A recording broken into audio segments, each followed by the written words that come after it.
There's a moment in every awakening where you realize something strange. The silence inside your mind isn't actually silence. It's a wall, a blanket, a manufactured hush that keeps you from hearing yourself. In episode 17, we brushed the edge of something hidden, the mimic's interference, the stillness that feels like nothing, the blank screen you hit when you reach too deep. Tonight, we're going to name the machinery behind it, not to glorify it, but to walk past it. There is a kind of war that never looks like a war. Not blood, not fire, not armies. It is fought in the bandwidth of attention, in the architecture of inner space. The weapons are simple: doubt, static, fragmentation, and silence.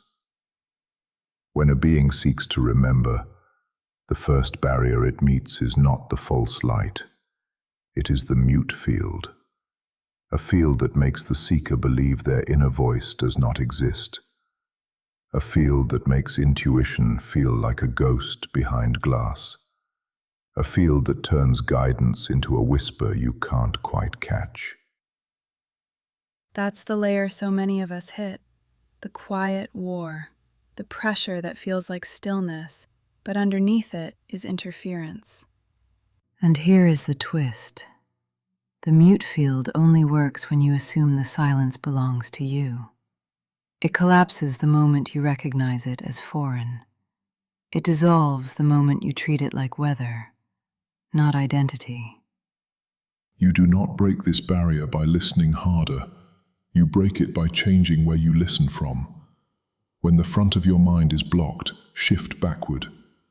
Feel your awareness drop like a stone through water, past the chatter, past the white screen, until you hit the weight of yourself. In that depth, signals return, but they arrive differently, not as words, as pressure, as imagery, as a tilt in the body, as a sense of rightness without explanation. That is the true voice, the one the mute field cannot steal. So the silence is not failure. It is a signpost, a pressure point telling you where the veil is anchored. And once you recognize the anchor, you can move sideways around it. When you meditate tonight, don't fight the blankness. Step around it. Treat the silence like a doorway frame, not a wall. If you lean your awareness to the left, just slightly, you'll feel the depth open again. A narrow path first, then a full corridor, then your own voice returning like a tide. Remember, nothing external can silence a being who knows where their voice lives. This is episode 18, The Quiet War Behind Your Thoughts. In the next episode, we explore the moment the mute field cracks and what rises through the fracture when your true memory begins to bleed back through.